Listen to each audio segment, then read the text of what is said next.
الحمد لله نحمده ونستعينه ونستغفره ونؤمن به ونتوكل عليه ونعوذ بالله من شرور أنفسنا ومن سيئات أعمالنا من يهده الله فلا مضل له ومن يضلل فلا هادي له ونشهد أن لا إله إلا الله وحده لا شريك له ونشهد أن سيدنا وسندنا ومولانا محمدا عبده ورسوله صلى الله تعالى عليه وعلى آله وأصحابه أجمعين أما بعد فأعوذ بالله من الشيطان الرجيم بسم الله الرحمن الرحيم ربنا وابعث فيهم رسولا منهم يتلو عليهم آياتك ويعلمهم الكتاب والحكمة ويزكيهم إنك أنت العزيز الحكيم صدق الله العظيم. عزیزان محترم، نبی اکرم صلی اللہ علیہ وسلم کی تشریف آوری، بعثت اور اس کے مقاصد آپ صلی اللہ علیہ وسلم کی تشریف آوری سے پہلے ماحول کیا تھا اور کس قسم کے حالات تھے.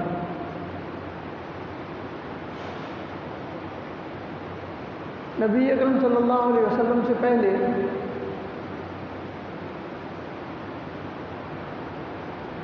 انبیاء علیہ السلام کی ایک بڑی تعداد دنیا میں تشریف لا چکی تھی. آدم علیہ السلام سے لے کر عیسیٰ علیہ السلام تک.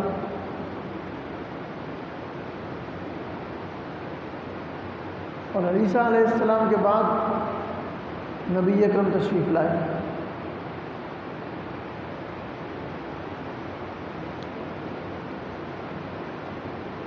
دنیا کے اندر مختلف مذاہب اور مختلف نظریات اور افکار موجود تھے.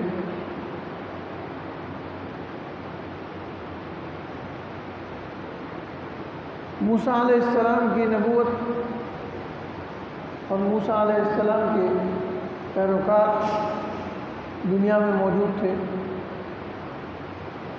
اسی طرح سے عیسیٰ علیہ السلام کی بعثت کے بعد ان کے حواریین اور ان کے پیروکار موجود تھے.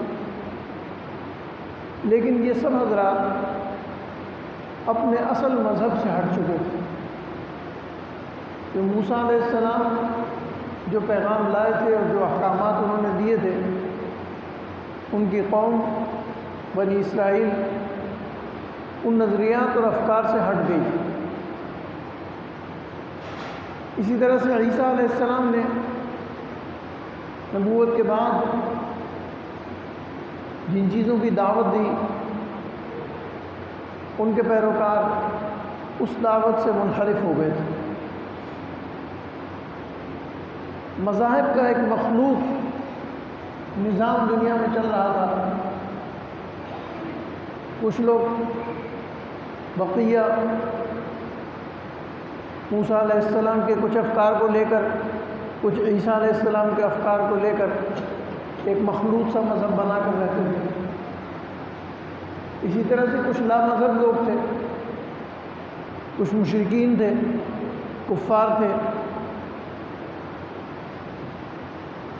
انسانیت اپنی اخلاقی اقدار کھو چکی تھی. انسان اخلاقی اقدار جو انسانیت کے لیے ضروری تھی وہ سب تباہ ہو چکی تھی. چنانچہ جو آدمی قوت والا ہے، قوی ہے، وہ غالب ہے، اور جو کمزور ہے، ضعیف ہے، وہ مغلوب ہے.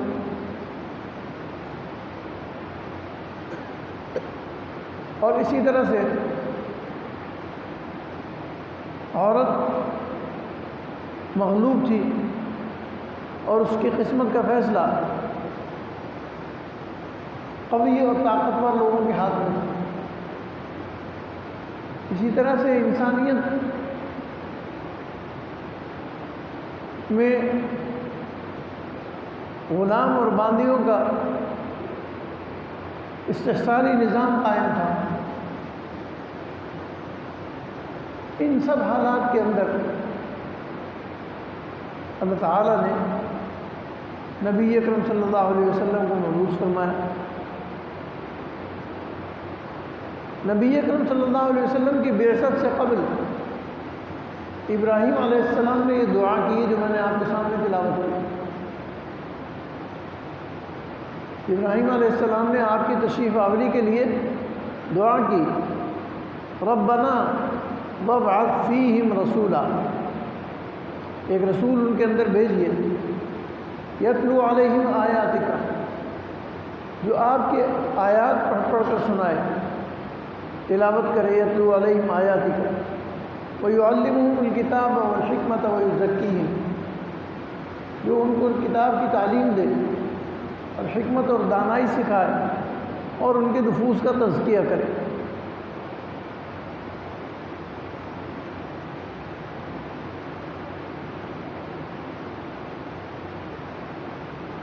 اللہ تعالیٰ نے آپ کی بعثت کے لیے ہاشمی خاندان کو چنا، انتخاب فرمایا خاندان ہاشم کا، جو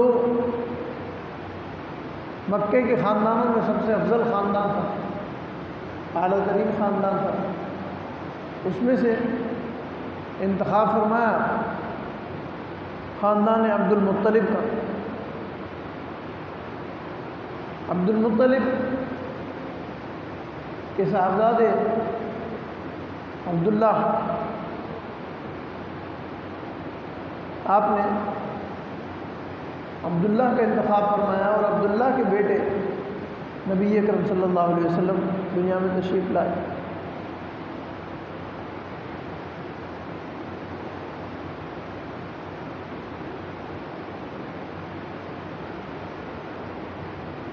آپ کی تشریف آوری سے پہلے اور تشریف آوری کے بعد کے جو واقعات ہیں وہ معروف ہیں اور ان کا زیادہ تر دین سے تعلق نہیں ہے، تاریخ سے تعلق نہیں۔ دین کا جو آغاز ہوا ہے وہ ہوا ہے جب آپ کی بعثت کا اعلان فرمایا گیا۔ 40 سال کی عمر میں جب آپ پر وحی نازل ہوئی، وہاں سے دین کا آغاز ہوا۔ اس سے پہلے آپ صلی اللہ علیہ وسلم کی حیات طیبہ جو ہے وہ پاکیزہ ہے اور اس کے خد و خال اور واقعات اور قصص معروف ہیں۔ آپ کی بعثت اور آپ کی تشریف آوری کے بعد آغاز وحی جو ہوا تو وحی کے آغاز سے دین کا آغاز ہوا اور اس آغاز ہی سے دینی تعلیمات، دینی اوامر اور نواہی شروع ہوئے۔ اقرأ بسم ربک الذی خلق، پہلی وحی نازل ہوئی بسم اللہ الرحمن الرحیم، اقرأ بسم ربک الذی خلق خلق الانسان من علق اقرأ وربک الاکرم الذی علم بالقلم علم الانسان ما لم یعلم۔ تو اس میں پڑھنے لکھنے کی تعلیم دی گئی۔ آغاز نبوت جو ہے اس میں پڑھنے اور لکھنے کی تعلیم دی گئی۔ اقرأ بسم ربک الذی خلق، رب کریم کے نام سے جس نے پیدا کیا۔ خلق الانسان من علق، انسان کو ایک لوتھڑے سے پیدا کیا۔ اقرأ وربک الاکرم، رب کریم کے نام سے پڑھیے۔ الذی علم بالقلم، جس نے قلم سے لکھنا سکھایا۔ علم الانسان ما لم یعلم، انسان کو ان تمام چیزوں کی تعلیم دی جو وہ نہیں جانتا۔ چنانچہ سب سے پہلے تو انسان کو اپنے آپ کو پہچاننے کی تعلیم دی گئی. خود اپنے آپ کو پہچانو کہ تم کون ہو.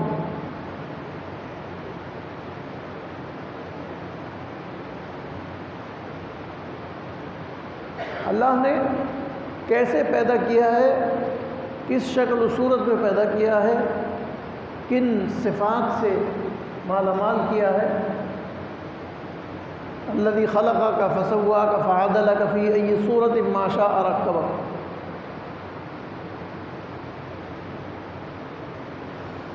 کن مراحل سے گزار کر پیدا کیا اور پھر تعلیم اور تعلم کا آغاز کیا.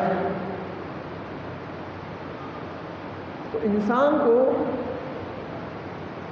سب سے پہلے جس بات کی ضرورت ہے وہ یہ ہے کہ وہ اپنے آپ کو پہچانے اور اپنے خالق کو پہچانے، اپنے رب کو پہچانے، اللہ کو پہچانے.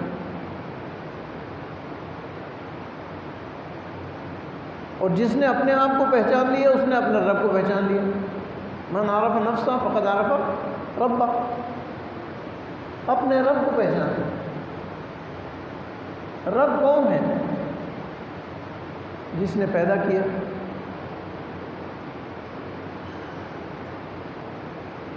عدم سے وجود میں لایا، اشرف المخلوقات بنایا، اعلیٰ ترین شکل و صورت عطا فرمائی، اعلیٰ ترین خصال اور عادات عطا فرمائی، عمدہ مزاج عطا فرمایا، عقل اور شعور عطا فرمایا.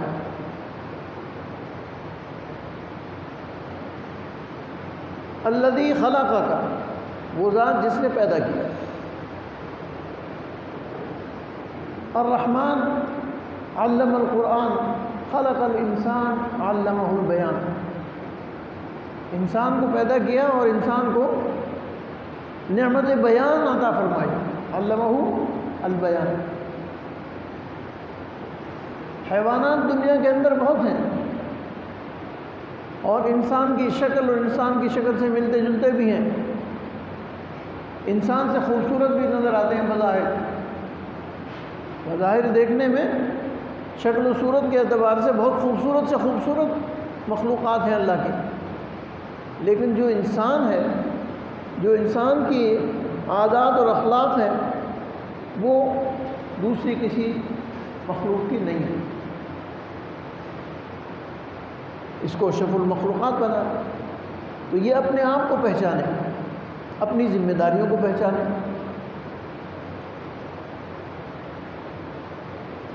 چند روزہ زندگی عطا فرمائی ہے. پیدائش سے لے کر موت تک کا زمانہ جو ہے وہ زیادہ طویل نہیں ہے. کسی کو 40 سال ہے، کسی کو 50 سال ہے، کسی کو 60 سال ہے، کسی کو 70 سال ہے، کسی کو 80 سال ہے. آج کے دور میں 60-70 ایوریج جا رہی ہے. کسی پر فضل فرماتے ہیں اس کو 2-4 سال زندگی دے دیتے ہیں، ورنہ عموماً 60 سال زندگی ہے.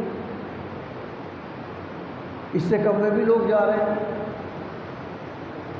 اور جانے کا سفر اتنا آسان ہے آنے کے سفر کے مقابلے میں. آنے میں تو بڑا وقت لگتا ہے، بڑی محنت لگتی ہے، وہاں سے پوچھو کتنی مشقت ہوتی ہے، اور جانے میں کچھ بھی نہیں لگتا. بعض مرتبہ تو جانے والا بات کرتے کرتے چلا جاتا ہے، بولتے بولتے چلا جاتا ہے. تو جانے کا سفر بہت آسان کر دیا اللہ نے. اس مختصر سی زندگی کے اندر، اس مختصر سے ماحول کے اندر، دنیا کے اس ماحول میں کیسے رب کو پہچاننا ہے، اپنے اللہ کو پہچاننا ہے.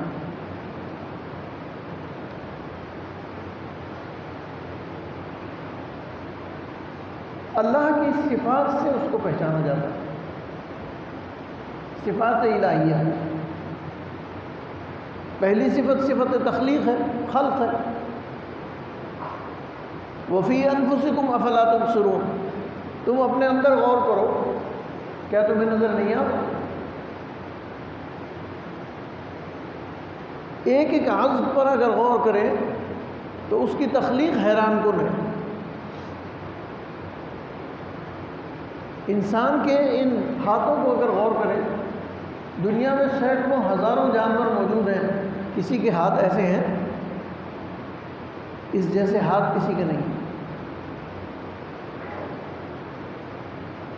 یہ جوڑ، ان جوڑوں کے اندر اعصاب کی موجودگی، ان جوڑوں کے اندر قوت اور بالغی، یہ سب اللہ کی تخلیق کا تفکر اور تدبر پیدا کرتی ہے کہ اللہ نے پیدا کیسے کیا، کتنے انعامات سے نوازا۔ اللہ کو اس کی تخلیق سے پہچانی، کیونکہ کوئی بھی اس جیسی تخلیق نہیں کر سکتا۔ ھذا خلق اللہ فارونی ماذا خلق الذین من دونہ، یہ اللہ کی مخلوق ہے، اللہ نے پیدا کی ہے، تم دکھاؤ تم نے کیا پیدا کیا۔ انسان جو کچھ بناتا ہے وہ دیکھ کر بناتا ہے، تشکیل کرتا ہے کہ یہ چیز ایسی ہے، یہ چیز ایسی ہے، اس جیسی بنا لو۔ اللہ نے بغیر کسی تصویر کے، بغیر کسی صورت کے، ایک قطرہ پانی کے اوپر تخلیق کی ہے، اور اس ایک قطرہ پانی کے اندر تخلیق میں 50 سال 60 سال کی زندگی کے سارے ادوار رکھ دیے ہیں۔ اتنی دیر بعد اس کی یہ شکل ہو جائے گی، اتنی دیر بعد یہ شکل ہو جائے گی، اتنی دیر بعد یہ شکل ہو جائے گی، پیدا ہوگا تو یہ شکل ہوگی، بچہ ہوگا تو یہ شکل ہوگی، نوجوان ہوگا تو یہ شکل ہوگی، اور وہ بتدریج ترقی کرتی رہتی ہے تا آنکھ بڑھاپا آ جاتا ہے اور زوال آ جاتا ہے۔ اور ہر چیز جو ہے وہ اپنی اس اصل پر چلتی چلی آ رہی ہے۔ جو پہلے دن الذی خلقک فسواک، جو پہلے دن اس کا اعتدال سے اس کی شکل و صورت وضع فرمائی تھی، وہی وضع کردہ شکل و صورت ترقی کرتے کرتے کرتے کہاں پہنچ جاتی ہے۔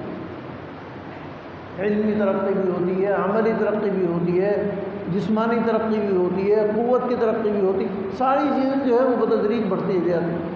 تو یہ سب چیزیں اللہ کو پہچاننے کا راستہ ہے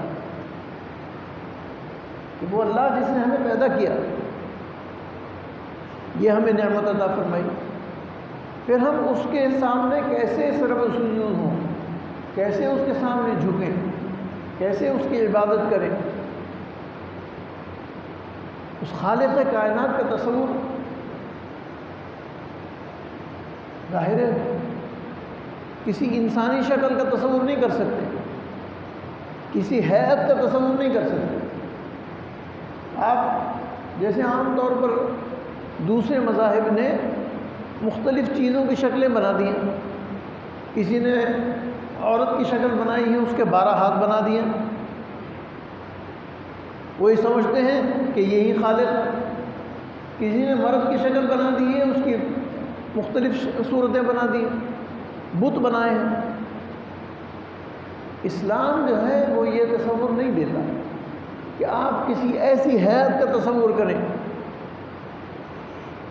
اس کی قوت لامتناہی ہے،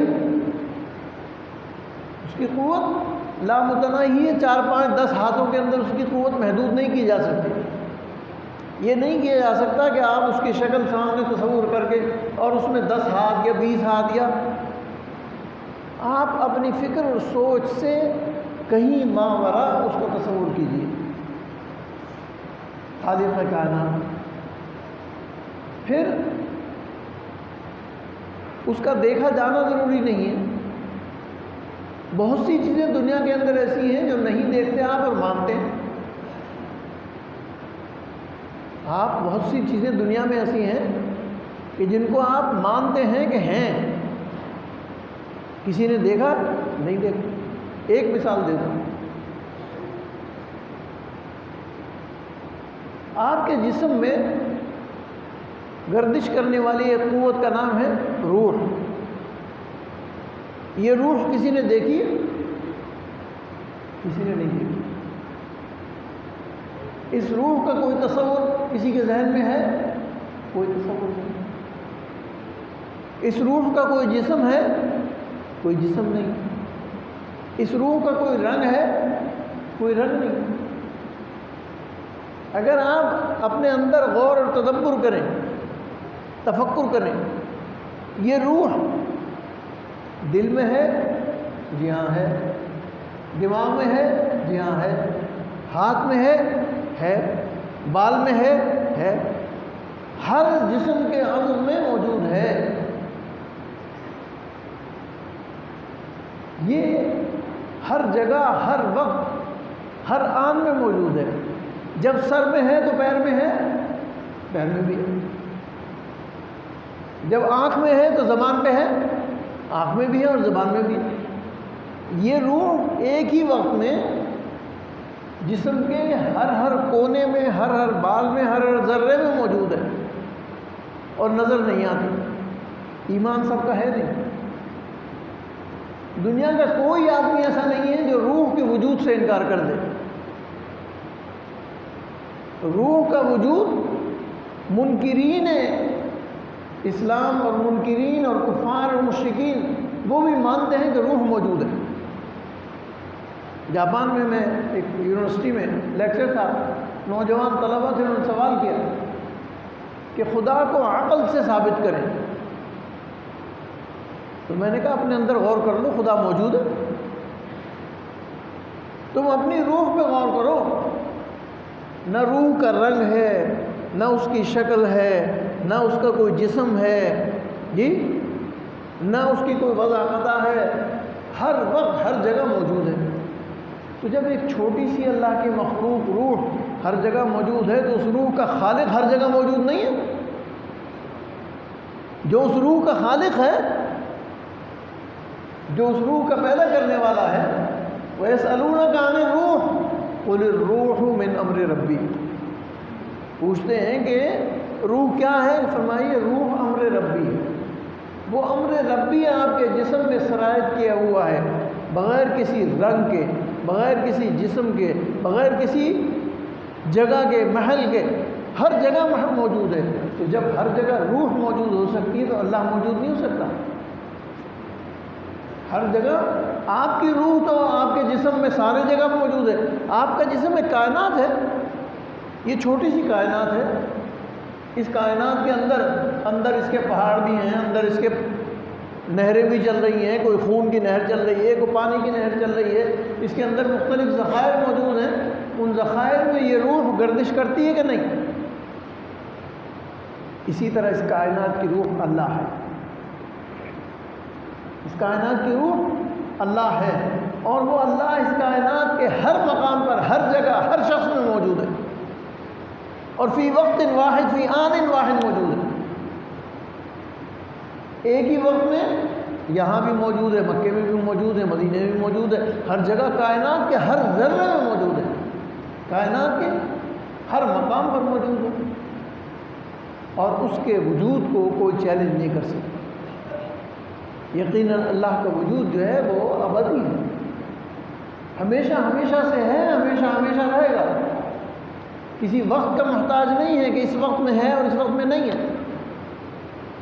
اللہ لا الہ الا هو الحی القیوم لا تأخذہ سنۃ ولا نوم، نہ اس کو اونگ آتی ہے، نہ اس کو نیند آتی ہے، نہ اس نے کچھ کھانا ہے، نہ اس نے کچھ پینا ہے، نہ اس کی کوئی اولاد ہے، لم یلد ولم یولد، نہ اس نے کسی کو جنا ہے، نہ اس کو کوئی جنے گا۔ وہ کیسی صفات کا حامل ہے، اس وقت تصور کر کے اور اس طرح سے اس کی عبادت کیجیے۔ پھر حدیث میں آتا ہے ان تعبد اللہ کأنک تراہ، تم ایسے عبادت کرو گویا تم اللہ کو دیکھ رہے ہو، گویا اللہ سامنے موجود ہے۔ ان تعبد اللہ کأنک تراہ فإن لم تکن تراہ فإنہ یراک، اگر تم اسے نہیں دیکھ رہے تو وہ تمہیں دیکھ رہا ہے۔ تو اس سے تو کوئی انکار نہیں ہے کہ وہ ہمیں دیکھ رہا ہے۔ ان تعبد اللہ کأنک تراہ، تم ایسے عبادت کرو کہ گویا تم اللہ کو دیکھ رہے ہو اور اللہ تم کو دیکھ رہا ہے۔ یہ اللہ کا وجود ہے، اللہ کی ذات۔ اس کی ذات کو اس کی صفات سے پہچانا جائے گا، اس کے رحم سے، اس کی شفقت سے، اس کی محبت سے، اس کے کمال تخلیق سے، ہر چیز سے اس کو پہچانا جائے گا کہ وہ موجود ہے۔ کوئی چیز خود بخود نہیں پیدا ہوتی، کوئی چیز خود بخود نہیں چلتی، کوئی بھی چیز جو ہے لا محالہ اس کا خالق اللہ ہے، اس کا پیدا کرنے والا اللہ ہے۔ اللہ پیدا کرتا ہے، اللہ تخلیق کرتا ہے، اللہ وجود بخشتا ہے، اللہ اس کی زندگی کو طول دیتا ہے، اور وہ جب چاہتا ہے اس کو موت دے دیتا ہے، جب چاہتا ہے موت دے دیتا ہے، فنا کر دیتا ہے، ختم کر دیتا ہے۔ چنانچہ تخلیق سے لے کر موت تک کا سارا دیکھ لیجیے، ایک جسم سے روح نکل جاتی ہے، یہی جسم تھا، ہاتھ بھی ہل رہے تھے، پاؤں بھی ہل رہے تھے، بات بھی کر رہا تھا، سمجھ بھی رہا تھا، سمجھا بھی رہا تھا، ایک روح نکلی ہے، ایک روح کے نکلنے سے جسم ختم ہو گیا، فنا ہو گیا، اور فنا کی طرف چل پڑا۔ تو اللہ سے، اللہ کی طرف رجوع کیجیے، اللہ کو پہچانیے، اور اللہ کو پہچاننے کا راستہ رسول اللہ صلی اللہ علیہ وسلم کی ذات ہے۔ جو آپ کہیں اس کا اتباع کیجیے، ما آتاکم الرسول فخذوہ وما نہاکم عنہ فانتہوا، جو آپ نے دیا ہے اس کو لے لو، اور جس سے روکا ہے اس سے رک جاؤ۔ نبوت کی شان ہی یہ ہے کہ نبوت انسان کو بتاتی ہے، انسان کو راہ دکھاتی ہے، انسان کو رستہ بتاتی ہے کہ یہ اللہ ہے، یہ اس کے احکامات ہیں۔ اطیعوا اللہ و اطیعوا الرسول۔ دعا کیجیے اللہ تعالیٰ توفیق رحمت عطا فرمائے۔ اللہم ارنا الحق حقا وارزقنا اتباعہ وارنا الباطل باطلا وارزقنا اجتنابہ۔ ربنا تقبل منا انک انت السمیع العلیم۔ سنت پڑھیں۔